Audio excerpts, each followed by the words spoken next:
well thought of, when they were written.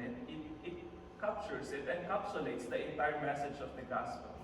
And, when you see young people declaring, about the message of Christmas, the message of the Lord's coming, bringing hope and joy and peace to people, it's very hard not to be amazed, at the, this irony of the great message of salvation through the Lord Jesus Christ, and yet it is expressed in a very, it can be expressed in very simple ways, And even the birth of the Lord Jesus Christ, can you imagine, a young child saving the whole world? I remember when I was a child, I used to hear this song, good things come in small packages, something like that, right? It's one of the fascinating thing about our faith is that, the greatest message or the greatest story that we could ever heard is actually about a humble baby being born and laid in a manger, right? And as I mentioned, so sometimes people, for us, when we think about small things, when we think about, simplicity and things like that, we tend to think of something, like insignificant or unimportant, right? But in the Bible, it's actually, the small things, like the small child or an infant, can have this big message, And reflecting also, thinking about the generations nowadays, or, the world today. The world today likes abbreviating things, shortening or simplifying things. So I encountered this story about this mom who one day texted her son, and this was her question to her son. So he said, "Hi son," or she said, "Hi son, what do IDK, LY, and TTYL mean?" So for younger people, the meaning of those abbreviations, like IDK, LY, TTYL. So her son texted back, "Mom, I don't know, love you, and talk to you later." Okay? So the mom replies, "It's fine. Don't worry about it. I'll ask your sister. Love you too." Okay? So sometimes, there's this generation gap between, younger generations, the way they communicate, the way they talk to each other. And I would always advise, parents to be updated with all those abbreviations. Sometimes I read also the messages of my son to his friends in, Messenger Kids, right? But that's one thing about our generation today, or, the time today, is that people like to simplify things. But sometimes simplifying things can lead to misunderstanding, and miscommunication, or, you might get lost in the meaning, or you might not find the meaning, right? So when you are trying to understand or decipher these simplified messages, can you imagine, like a mother misunderstanding LOL as lots of love, if if a mother would think about LOL as meaning lots of love, can you imagine one day she would send a text message to her daughter or son saying, "Grandma just died, LOL." So that doesn't sound good. So, but the thing is, when we think about simplifying messages, sometimes during Christmas or these rituals or ceremonies that we have, these are actually simplifications of the message of the Christmas. Like for example, today is the fourth Sunday of Advent, and for the fourth Sunday of Advent, we call this as the Love, Sunday. In which is one of the messages of the coming of Jesus Christ, being God's love, or the birth of Jesus as a demonstration of God's love to His creation. And I think the word that we often hear about that is the Hebrew word chesed, or faithful love or covenant love. Right? So this Sunday, that is also the focus of our reflection, thinking about the message of Christ, or the message of Christmas, as about the love of God. And this afternoon, that's the thing that we will think about. Jesus as the ultimate demonstration of God's love, or chesed. That's why the title of this message is "Blessed is the Child," which is actually the expression that we read in Luke chapter 1. If we open our Bibles in Luke chapter 1, verse 35 to 40, or 35 to, um, 39 to 45, that's what we, read about the confession or the declaration of Elizabeth when Mary visited her. So let's open our Bibles in Luke chapter 1. Okay. Let me just read to you from verse 39. Okay. In those days, Mary set out and went with haste to a Judean town in the hill country, where she entered the house of Zechariah and greeted Elizabeth. Verse 41, when Elizabeth heard Mary's greeting, the child leaped in her womb, and Elizabeth was filled with the Holy Spirit and exclaimed with a loud cry, "Blessed are you among women, and blessed is the fruit of your womb. And why has this happened to me, that the mother of my Lord comes to me? For as soon as I heard the sound of your greeting, the child in my womb leaped for joy. And blessed is she who believed that there would be a fulfillment of what was spoken to her by the Lord." So the word that is repeated here is the word blessed, right? Blessed is the child, blessed is Mary among women, or most blessed, things like that, right? And this expression has a deep meaning for these people, especially for Mary and Elizabeth in this context. Mary, if you compare these two ladies or two women who are having conversation, so we know the story about Mary receiving the news about that she will conceive and bear the Messiah, right? She will be the mother of the Messiah or the Savior, and she's about to, she will name her son Jesus, because Jesus means to be a Savior, right? So as soon as she heard this, she went to her relative, cousin, or to bring the news, perhaps, or although Luke did not elaborate what's the meaning, or what's the intention of Mary for going to Elizabeth. Maybe she was also confused, or she was still thinking about this. But the meeting of these two ladies is very symbolic in Luke when he was writing this story, because these women represents a character of believers in that time. They are women, and one is too young to be pregnant or to have a child, and the other is too old to bear a son, right? But nevertheless, these two women found favor, according to the text, according to the story, that they found favor in their life. And it was through the Holy Spirit. You read that in verse 35 and verse 31. So Elizabeth was also filled by the Holy Spirit when Mary visited her. So she declared Mary as being blessed, right? And she was not just, according to this story, she was not just uttering those words blankly, like as if like a common expression or something like that, or a cliche, or like hi, hello, kamusta ka? It's not a simple greeting when she said that, because when she said that, she was under the power of the Holy Spirit. She was filled with the Spirit, according to Luke's narrative. So apparently, these two women, in spite of them being marginalized, perhaps in their society, as I said, one is too young and the other is too old, and both of them have this perhaps experience of being treated as secondary in their society. Because if you look at the prayer or the testimony of Elizabeth in Luke chapter 1 verse 25, what was her prayer when the Lord has given her a son? And Elizabeth was the mother of John the Baptist.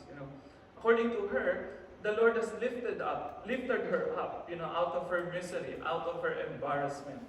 Perhaps these two women are also being the subject of ridicule in their society, perhaps. One is yet to be married, and yet she was found to be with child. And the other was too old to have a child, and yet, she conceived. So their situation, if it's in the context of Filipinos, pag-uusapan talaga sila, right? Sila yung magiging sentro ng chismis or of gossip, at that time. So for them, their situation is actually, there's ambivalence in their experience, because they feel that they are blessed by the Lord, they found favor in the Lord, but at the same time, their situation is also, can be a way for people to look down on them, or to make fun of them, or to ridicule them. But as I said here, that is not the point of Luke in telling us this story. That in spite of all these controversies surrounding their experience, they were considered to be people who are blessed by the Lord, who found favor. And this word, being blessed, it's very common expression also in the Bible. Remember the promise to Abraham. When Abraham was called by God, God said that I will bless you, and I will make your name great, and I will make you into a great nation. So the blessing has something to do with what? Prosperity, becoming great, becoming powerful, perhaps. So when Elizabeth told Mary that you are blessed among women, it's like saying that the blessing that was promised to Abraham, it was also being given to them as women of faith. That the blessing is not only for the patriarch or the male or the father, but it is also given to women who have controversial or questionable, backgrounds, or, women who are looked down by society. When Elizabeth told Mary to be most blessed among women, it's something, it's more like a privilege, to be considered to be blessed. And another thing about this word blessed, in Greek, I think the term that was used here is makaria or makarios. So I like this passage in Jeremiah. I think it also captures the meaning of being blessed. And because it has something to do, being blessed here, has something to do about receiving God's word, and trusting on that word.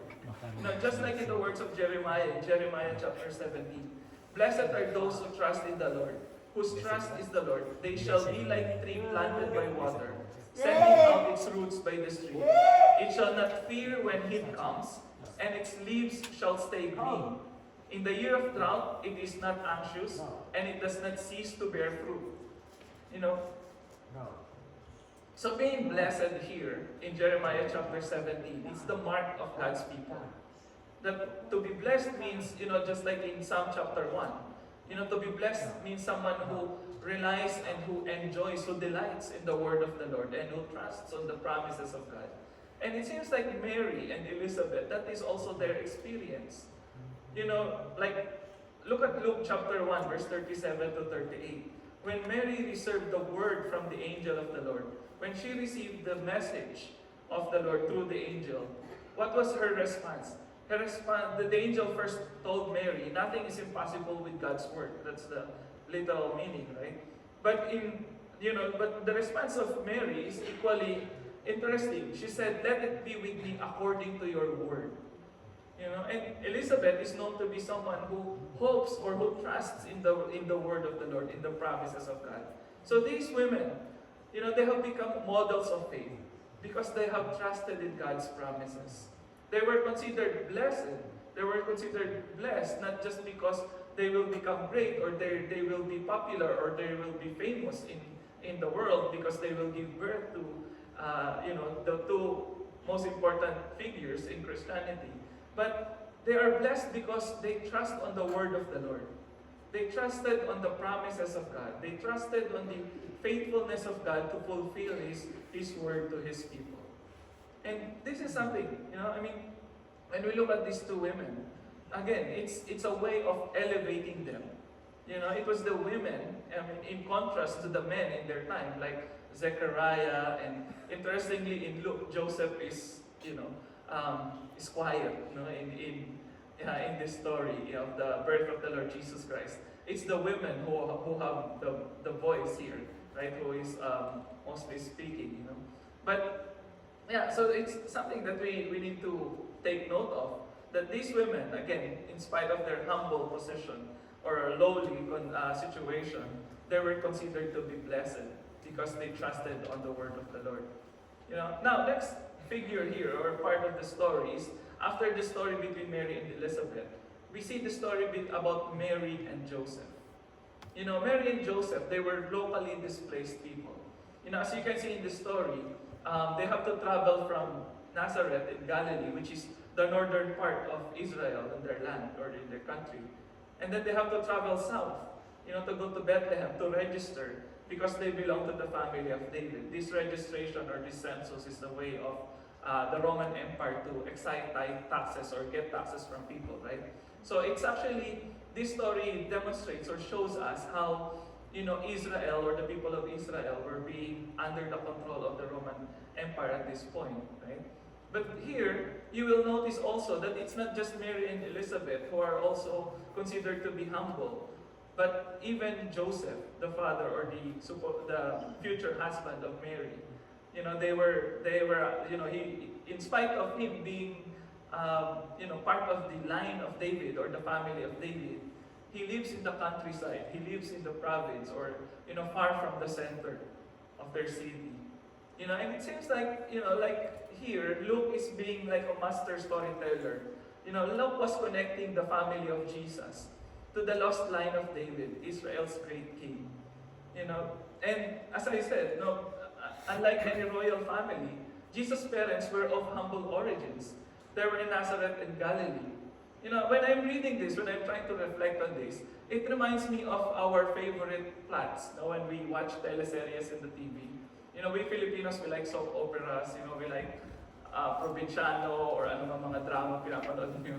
Right? We like yung mga rags to riches story, right? Yung sa umpisa parang, ipapanganak ka, tapos mahiwalay ka sa parents mo, nadadaling ka sa malayong probinsya, and then later on malalaman na mayaman ka pala, anak ka pala ng hari, and then i-award ka sa iyo yung kayamanan. So parang it seems like that this is also what's going on here. That Jesus Christ, He grew up, or His family, grew up in a very far country, like Nazareth and Galilee, which has a very notorious reputation. Nazareth and Galilee in their time is not a desirable place to settle. Kung magmamigrate ka, and if you're looking for greener pasture at that time, Nazareth is not the place to be. So when Luke says here that Jesus' parents was actually from Nazareth, it's like an element of a very interesting drama that is unfolding. That the King of Kings and the Lord of Lords has humble origins. Parang mga teleserye nga natin, as I said.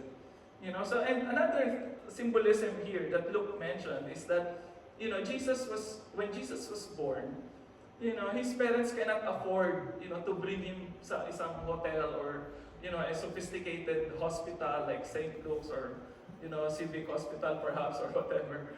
And they cannot afford, to deliver the child in those places. And according to the story, when Jesus was born, he was wrapped by cloths, by strips of cloths, and he was laid in a manger. And manger is like the feeding box for animals. And just like in many of our depictions of the Belen, these days, we often imagine that Jesus was born on a stable. Like there's a farm and then you have a shed or where you put the animals.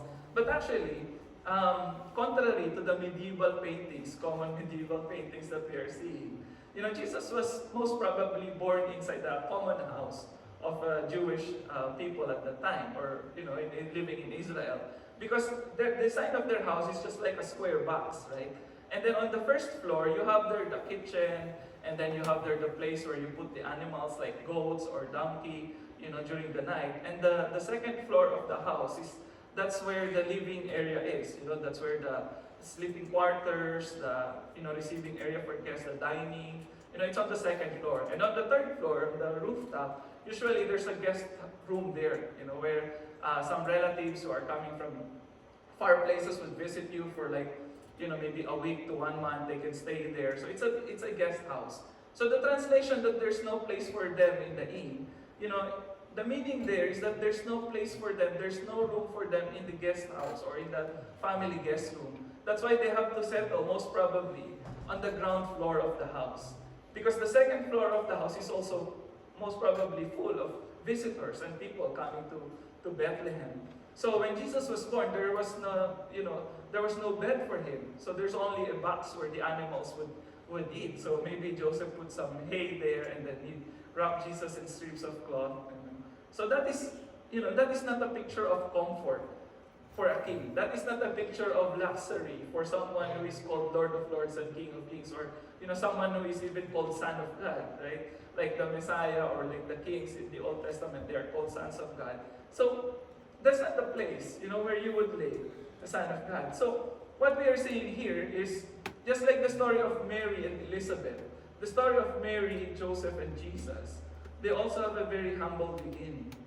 And another thing about this story is that the strips of cloth and the manger actually foreshadows what is the mission of the life of Jesus would be. If you compare Luke chapter 2 verse 7, where it was said that, Jesus was wrapped in strips of cloth. And you look at Luke chapter 23 verse 53. When Jesus was crucified and when he was buried, who's the person that buried Jesus? After he was crucified. What was the name of that guy? Joseph. Joseph of Arimathea. It's not a coincidence that, when he was born, there was Joseph providing shelter and hope for Jesus in the manger and wrapping him in his cloths. And then on the time of his death, there's another Joseph of Arimathea. So importante yung pangalang Joseph. That's why, we are blessed. We have an elder Joseph here, right? So, but in the life of Jesus, this character of, Joseph is somehow very, it seems like Luke is telling us something here. He's putting a parallel between the birth of Jesus and his crucifixion. And when Jesus died, he was also wrapped in cloths of linen. And he was laid also. The word laid also, it was used there. He was laid on the tomb. So actually, the manger foreshadows the sacrifice of Jesus. Him being born of humility and being laid in a manger actually foreshadows his life that is marked by sacrifice. And why did he do that? Why would God do that? He did that for us. Our song leader earlier mentioned. That the sacrifice that Jesus did is for us to be glorified, for us to experience God's salvation. Or in the language of the Apostle Paul, in 2 Corinthians chapter 8, verse 9, it says there, Jesus Christ became poor so that by his poverty we may become rich. Jesus coming down to our level so that he can lift us up. There's another passage in Psalm 113, glorifying and praising God because he's the God who is willing to go down to our level so that he can bring us to his presence. So the gift of, Jesus Christ being born of humble situation, it's a declaration of the solidarity of God with our humility as well. He became one of us. He is the God who would, he would not glory in his being majestic and powerful and would say na mataas ako and nandyan kayo sa baba. But he is the God who uses his power to go down to our level in order to save us. And that is that is something interesting here that the gospel is telling us, that this God is willing to go down to the lowest level, to our level, to save us. Again, it's a critique of how many people nowadays think. Many people now desire power, many people now desire riches and glory, etc. Who would desire a manger? Who would desire a stable to be a place, for themselves? And it says here, it says in the Bible that when Jesus Christ came, he came to bring the presence of God in our humility, in our humble condition. So Jesus Christ, when he came, he brings the presence of God in the most humble of places. And that humble place, the manger and the cross, was glorified. It was given a new meaning, a different transformation. So finally, the next character that after Mary and Joseph, we see the story about Mary and the shepherds. We'll read that in the middle part of chapter 2. And again, if we compare Mary and Elizabeth and Joseph to the shepherds, the shepherds are also not a picture of glory. They are also a picture of humility and simplicity. Shepherds guarding their flocks in the night is not actually a cute picture like what we see in our ornaments or, Christmas decorations na parang pag may shepherd, ang ganda, right? So I've experienced living in the wilderness, many years ago, a few years ago. But, when I met the shepherd, it was not something na parang matutuwa ka tingnan. Even the smell, they would smell like their sheep. Right? So the picture of shepherds guarding their flocks at night, most probably these are rugged people. They are wearing not their best Sunday clothes. Most probably they are wearing something, just like what their sheep is wearing. So they are with their sheep. Why are they not with their families?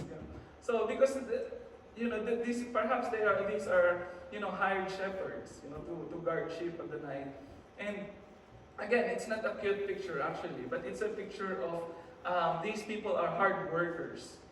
You know, like Mary and Joseph, these shepherds has no place during that night, to lay their heads. There's no comfortable or warm beds for them. They were out in the field, sleeping with their sheep, with their animals. There's no, like roof or whatever na secure na place for them, right? So like Mary and Elizabeth, the shepherds are actually considered to be less important in their society. These shepherds are not even named. Hindi nga natin sila binigyan ng name dito. But these are just anonymous shepherds. Meaning, maybe for their society, these are, nobodies, in their society. But the birth of Jesus was first announced to these humble shepherds. The announcement of Jesus' birth was first heard by people who are working hard, during Christmas. Siguro double pay din sila. So, Christmas time, nag-work sila dun sa field. Right? But of course, na hindi naman ganun. Right? But the vision that these angels had, in spite of their humble situation, and them seeing the glory of heaven, there's another very strong irony there. You see heaven and earth meeting together. Nagkaroon ng merge, right? The angels representing the heavenly realm, the heavenly beings. Whereas the shepherds are representing the people on the ground, on earth, being with the animals and in the field. And when they meet together during the birth of Jesus Christ, it's as if the heaven and earth was again being married together or being joined together because of the birth of the King. The birth of the Son of God is actually a way for God's presence to bring on earth. So it's going back to the time when God has created the entire creation. When He created the heavens and the heavens and the earth was the realm of God's glory. So when the angels appeared to the shepherds, the angels are bringing God's glory to earth, and it is being received by these angels. And notice what was the reaction of the shepherds when they heard the news. They went to Mary, and when they saw it, they declared it, they proclaimed it to the people. When they saw the child, they rejoiced. In Luke chapter 2, verse 16 to 20, what we can see here is that the first evangelists, the first people who shared the gospel, in the Gospel of Luke is actually not just John the Baptist, but even, the shepherds who witnessed the child. They were the first evangelists in the story of the gospel. They were the first to declare and proclaim the good news to people that the Savior has been born. So what is the point of all this story, that we are looking at this afternoon? I think these stories are inviting us to reflect on our complex human experiences. As I said when I was preparing for this sermon, I think one of the things we can see here is how Luke is showing us the different perspectives of people when they look at the Christ, when they look at the Christmas story. That the Christmas story can be seen in different perspectives of people from different backgrounds. That the story about the birth of Jesus is actually revealing to us the complexity of lives of people. That there are many Marys and Elizabeths and Joseph and shepherds in our time today. What are their experiences?